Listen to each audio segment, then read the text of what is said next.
reality's been missing. Feels like it's just slipping through my fingers. I don't know why. Yo, this is Vonsensei for Tidewater Waves. What's up, man? What's up with you, family? Cool, man. Just appreciate you coming out. Yeah, I appreciate you having me. It's real dope to be here. No doubt, yeah. Early in the morning, drive from Suffolk was pretty peaceful, though. Oh, okay. Yeah, woke you up a little bit. Yeah, I'm used to that, though. Used to that. Word. So, yeah, I'm excited about this interview, because I checked out some of your music, and you're not like the typical artist from out here. Thank you, yeah. I think my upbringing really wasn't that typical. So that probably plays an influence in that, but I really appreciate you checking me out, reaching out. Yeah, no doubt. Yeah. So yeah, we'll just get straight into it. Who is Vonsensei? What do you do? Where are you from? Well, I'm from Maryland originally. I was there for 7 years, first 7 years of my life. Then I moved to Suffolk when I was 7.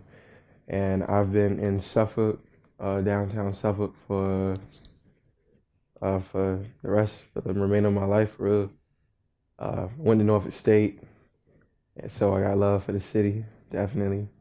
Yeah, that's where I was from. And then Vonsensei just came from me playing the violin. I used to have this nickname just for Von, because it's Ludwig van Beethoven, or Van Beethoven. But if you break down Van and then Von, Vonvan or Vaughan in Latin, it means hope. I'm a big anime fan, so Sensei means teacher, and then Von means hope. So I like to say I'm a teacher of hope. My Twitter handle is Von Maestro, master of music. Dope. We're hoping to master music. Okay. Yeah, I definitely can appreciate the creativity. Thank you. Yeah, the thought behind that. Yeah. So yeah, how'd you get into music? What was your first experience? When I was a kid in elementary school, we had those music electives. It started in Maryland. We had music electives, and orchestra was one of them. So I picked up the violin. I started playing that. And then I moved down here, and in 6th grade, they had another orchestra program. And I got into that, and I played violin from 6th grade till 12th grade. I still dabble with it sometimes. But the music didn't come until I got to Norfolk State, and I got linked up with my boy, Andre Palace. And, we used to just always, like chop it up, and I'd be in the room and he'd be in there, cooking up beats. And so when he's cooking up beats, I would spit freestyles. And, one day we was kicking it, and we was recording a freestyle, and I had my recorder out, and we recorded something dope. It was called Got It. It was a rap song, ironically. And then we went to the Norfolk State studio and made that. And then he was like, yo, we should just keep on doing it. So that's how Vonsensei came into fruition. Dope. Okay. So yeah, when was that? That was around 2015. Mm-hmm. 2015. Maybe, no, not 2014. 2013. No. Maybe 2014, 2015. Okay. Yeah. Around that time, yeah. Wow. I'm gonna go with 2015. Okay. September, yeah. Small. So when did you graduate from Norfolk State? December 2017. Okay. Yeah. Right, Shout out Green and Gold, behold the Green and Gold. Yeah, shout out to HBCUs. Hey, yeah. Yeah, I went to Howard for a little bit. Huh? I said I went to Howard for a little bit. Oh, you went to Howard? Yeah. Oh, how was Howard? It was cool, man. Yeah. I love heard the great city. Thing. Yeah. I hear it's the most lit HBCU. Next to was it A&T? Yeah, A&T is, definitely with the homecoming and stuff. Yeah, I went down there for the last homecoming. It was for real? Okay. Yeah, I still got to make it down. Yo, y'all got to check that out. Culture. For sure. Yep. So yeah, how'd your time at like NSU, play into just what you're doing now? How'd that help? Well, I really feel like it got me an experience of just really getting in touch with blackness. Because, growing up, I grew up in the suburbs. I was a military kid, so it was like a melting pot. I mean, I had a little bit of everybody culture, but I didn't get to hone in on my own, culture until I got to HBCU, and I was around black people from all across the globe. And I feel like that really played a touch on my love for R&B music. I feel like it gave me that swagger, that just that authenticity, That's in my music of, love and that grittiness. A little bit of can we curse on this show? Yeah, go Cut a ahead. little bit of niggish into the music, what I'm Yeah. saying? And gives that flavor. So yeah, most definitely my experience at HBCU, from the parties to the women I encountered to the friends that I met and all the things that I went through, most definitely played a huge part of my music. Okay. Yeah, definitely Yeah, wanted to touch on your type of music, with yeah, singles like Magic, Staring and Smiling, has a very, like I said, distinct sound, you know. yeah. Staring and smiling. Uh, Crazy thing, Andre sent me that beat, and I had it for a little bit. I had it for like a week or two. And one day I was just like in the shower. I just started singing the melody in my head, like, staring and smiling, and I just started putting the flow together. And that was like my first really like upbeat, like poppy song. Mm. So yeah, it just came to me. I don't even know what kind of headspace I was in to allow me to create that, but it just came real natural, very natural. I mean, I had the record for a little bit, so it marinated on me for a little bit, which usually I don't do. A lot of my music, it's really quick, just like that. Like I'll freestyle it, but I feel like I had time to marinate on that record in particular. And Magic was the same way. Magic was me trying to evolve into a new sound. And so I was really, really happy about Magic when I created that. Me and Palace actually took the time to write out that record. Mm. Um, he produced that beat with me in the room, and then we kind of came to it every day and chopped bits and pieces of it off. So yeah, definitely the inspiration is love Mm. for Magic, definitely. Just the beauty of intimacy is the staple of my, it has been the staple of my music thus far, because I feel like intimacy is a very private thing that everyone feels, but we don't really express a lot, even when we are with people. And I feel like the best way to understand it and correlate it back to us is through music. Mm. That's what works for me, Mm. because I'm a loner. For a long time I used to like not really interact with a lot of people, but I would still have those feelings of intimacy. So music was my main version of me expressing that. Mm. Yeah. Dope. Okay. So yeah, you mentioned like the point about freestyling and you're also writing. So Yeah. like how do you decide which one you're gonna do and like what's your creative process for creating music? Picks it really depends on what feels right. And sometimes it'll just come to you like that. Sometimes you'll get a record and you'll just be like, I don't know what to say. I need Mm. to I need to contemplate this record for a little bit. It Yeah. all depends. It's each individual record. And yeah, it all depends. If I get my freestyling background from battle rap. Oh, okay. Yeah, as a freshman out of the towers. Anybody that used to be at Norfolk State from like 2013, you gonna remember what I'm talking about. But in front of the towers, everybody would link up out there in the plateau, and everybody would start battle rapping. Everybody. All right. And everybody thought they was nice. Everybody. So yeah, that's where the freestyling really came. Okay. Yeah. Dope. Dope. And then you just put it into the music. Yeah, most definitely. I also Smart. did poetry for a long time, so Uh, that definitely helps me with my writing. But Right. I preferred freestyling when I first got into it, because nothing feels better than something that just rolls off the tongue naturally. Mm-hmm. Yeah. Yeah. You don't gotta think too long on it. Yeah. Nah, don't gotta think too long. Used to be that way, but as you get older, you start getting old people brain. Mm. Right. Yeah. So yeah, you beat me to a point I was gonna bring up. You seem very poetic. I was gonna ask where that came from. Like where do you get your talent? Oh man, fifth grade. No, not fifth grade. Seventh grade. I had a teacher named Miss Giles that used to make us do poetry projects. And that's when I really started getting into poetry, like really heavy. Mm-hmm. Even before then, I believe in fourth grade. You remember them little books that you had to make? They were like the little projects we had to do as kids. You had to like write like little stories in the book. It had to be a topic. You had to color and draw. Yeah. Uh-huh. I sucked at drawing really bad, and I also sucked at coloring. But what I did know how to do is write. And so I think it's been with me for a long time. My grandma writes poetry, and I believe that generational talents and curses like fall for the next generation. So your grandparent do something and your parents don't do it, you probably will do it. So you might want to check what your grandparents did. Yeah. But definitely I got into that. I got into poetry around the 7th grade. And I would always like dabble in it, but I didn't get like super like known for it until I got to college. Corey Wiggins, who just graduated from State too. Shout out Corey. Used to have poetry nights at Scott, in the lobby of Scott, and I used to go to those. There used to be a lot of poetry events at Norfolk State, and we would just go to those. We would just spit poetry.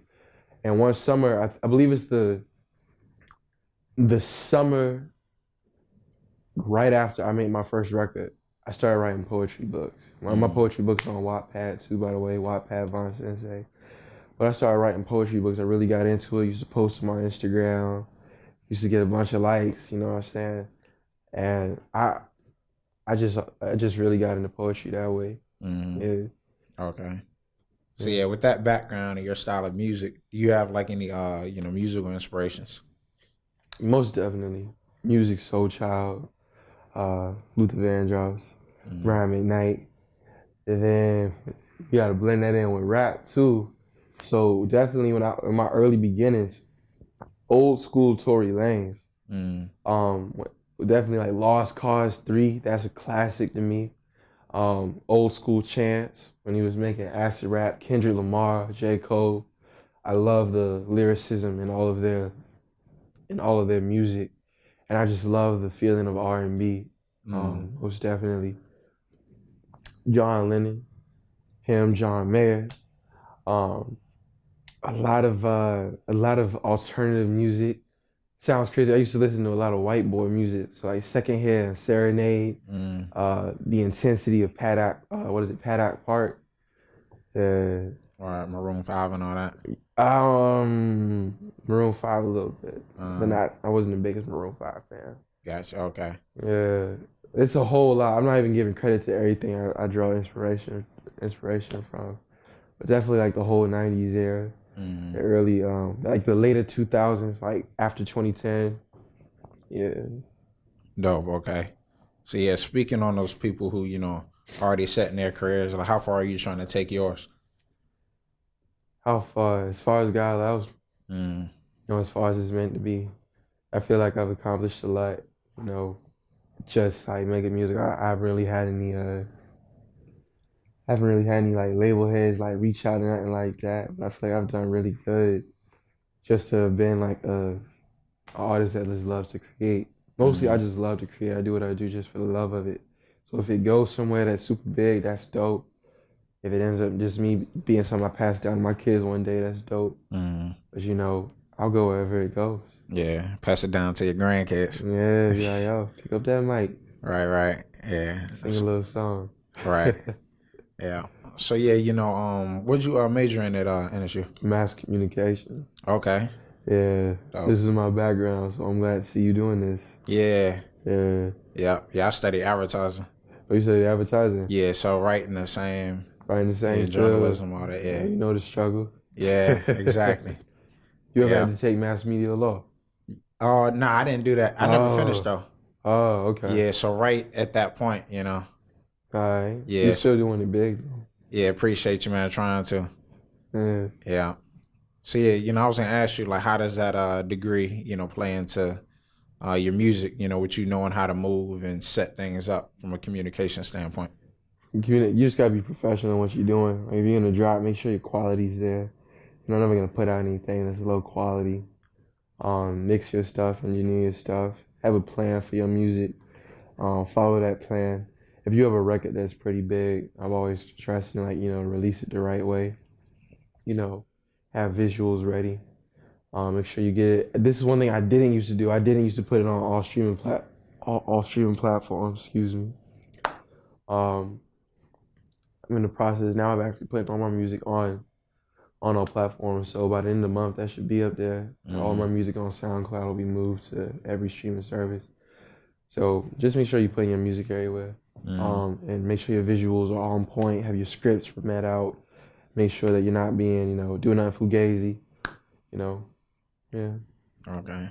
Yeah. So what's that process like? Going about putting your music on all these platforms. My new favorite is DistroKid. Mm. DistroKid is a really good service. The hardest part, I believe, is just getting cover art, because the difference between SoundCloud and most streaming platforms is that on SoundCloud, you're not really getting paid for like streams. So you could throw any image out there. When you get to a better platform, though, like Apple Music, Spotify, if your cover art is not legitimately yours or you don't have permission, they watch that like all the time. So you can't just throw any cover art up there, you know what I'm saying? Also, you don't want to pay somebody for no fugazi cover art. So I believe, just personally for me, cover art is the most like annoying thing. But the process, just DistroKid for real, is mad simple. You upload your stuff, you can have it up there the same day.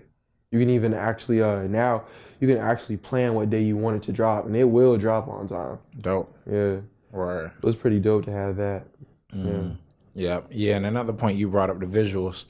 You kind of mix with what we're talking about. You definitely have a very professional sense for what you're doing. Yeah. So just like with the visuals, like how do you facilitate all of that? It's a team effort. I want to give a big shout out to my brother Taro. Taro, I met him in college, and he was just getting into videography. He has shot nearly all of my videos. The process that we'll do, I'll send Taro a record, he'll marinate on it, and I'll let him do his thing. Sometimes I'll write the script, like for Henny. I wrote the script for Henny, but I had it directed by Huey. Huey from The Perfect Play, Huey JM. And the process is that you'll write out the script. You might need a director to help direct it, because of course you're in it, you can't be in it and direct at the same time. You need a director. You can either do it that way. You can give the video, your video idea to the videographer, and then he'll run with that. He'll expand upon it. You have that way. Or you can just send the record out to the videographer. One thing I really like about Taro, and also shout out Christopher Schaefer, who also helped to shoot Magic. Creating, you're very familiar with like mood boards. Almost like creating a mood board. So like you'll take like different YouTube videos or different videos, and you'll copy and paste different scenes that you want. Like the look and feel. Yeah, like the look and feel. And you'll put it into like a compilation video with the song. You'll be like, this is how we gonna shoot this. This angle I want, this effect. And they'll convey that to me. I'll review it. And I'll be like, yeah, that's how we gonna do this. But yeah, we always try to make sure that we have a story or a theme for the videos, not just, let's just, bounce around. You know what I'm saying? Right, yeah. Trying to convey something in our visuals. Yeah. Just like the music, some meaning behind it. Yeah. Right, okay. So, that's how the professionalism comes. And then my mass comm background helps me with that a lot too, because I used to do stuff like this all the time. So that professionalism definitely plays a part there. Okay. Yeah. See, I want to jump into The Perfect Play. Yeah, since you mentioned it, shout out to Huey. Yeah, shout out Huey. Yeah. Big OG. Yeah. Yeah, so what role do you play with them? I am the co-host of The Perfect Play. I co-host the podcast, do write-ups, bounce around ideas in The Perfect Play, helping to elevate The Perfect Play. Definitely basically just helping to create creative content, creative ideas, and also helping to select the podcast. Yeah. Oh, okay. So how did that come about? Well, I've always admired what Huey's been doing with The Perfect Play. We used to be in Traptastic together. And I really liked what he was doing, The Perfect Play. I liked what he stood for. I loved his professionalism. So I basically hit him up. I was like, yo, want to be a part of this. And we chopped it up, got to know each other. And then, we just started doing the podcast together. It was very natural. And we share a lot of this. We're very different people, but we share a lot of the same goals and visions. So it allows us to create very efficiently. So we definitely have a lot of dope chemistry. So shout out Huey. Yeah, we're gonna definitely definitely have some big things in store. Can't wait to bring that out into fruition this year. Yeah, can't wait to see it. Yeah. Yeah. Yeah, speaking of big things, you just dropped your first EP. Yeah, Yeah, Sensation. So, what you can talk to the viewers a little bit about that. yeah, Sensation. Sensation on all streaming platforms too. Go ahead and get that. It's spelled Senseition. 4 songs, 13 minutes. I feel like these are my best records that I've been creating for a little over a year. Yeah, 4 records for a little over a year. Like I had a lot of records, but I decided just to can those. I might drop those out as singles, but these records mean a lot to me. And I feel like they convey a lot of the different elements of Vonsensei. And so yeah, definitely go get that. R&B, hip hop, trap lovers, you'll definitely enjoy it. Shout out Andre Paz for producing it, and also shout out EPT for his part in producing Lovely. He's the only other producer I've worked with. I've actually worked with 3 producers. Andre Palace, Chad Genius, and now EPT. Definitely go follow him, and he's very dope, very dope. Dope, okay. Yeah. So yeah, how do you go about like choosing your producer? I know you only work with a few of them. So why is that? Andre Palace is the best. He's the best. I only like the best. Right. And I feel that me and him have a lot of great chemistry. Ethan is really, he is a genius. He can produce with just raw instruments. And then he can actually produce also on the computer. So I love what Ethan does.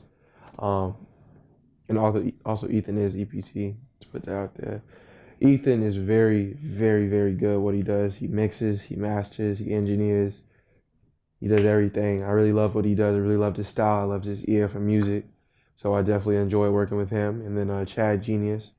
Shout out my little homie 610, Benin 610, and shout out Chad Genius. They're brothers, and I knew them when I was at Norfolk State. And I always admired Chad's grind. I admired what his musical ear is. He now lives I think he lives in Orlando now, or Miami. But when he was here, I definitely enjoyed working with him. Yeah. Shout out him. Okay. You into features? Into features a little bit. Okay. I know I haven't really done like a lot of features. And mostly it's because a lot of artists hit me up to be on my records. And a lot of my records won't have any space for anybody else. And also I have to vibe with what is being sent to me if an artist hits me. So I like to say I'm a little picky. Especially if like you're not getting like paid for it. It's kind of like, okay, I'll do something for free if I'm really, really enjoying it. I'm just making it to make it. But if I'm not really enjoying it, I probably won't even do it for real. Because it's like I don't want to give something that's not gonna be my best. Yeah. Yeah. So. Yeah, it kind of loses that meaning, and that creative expression is just like throwing something out there. Yeah, I'm not really a fan of just throwing stuff out there. If we're gonna create something that's really, really fire. Word. So how you feel about the Virginia music scene right now? I feel like it's very dope. It's a lot different from when I first came in the game. I love the different amount of art that's coming from.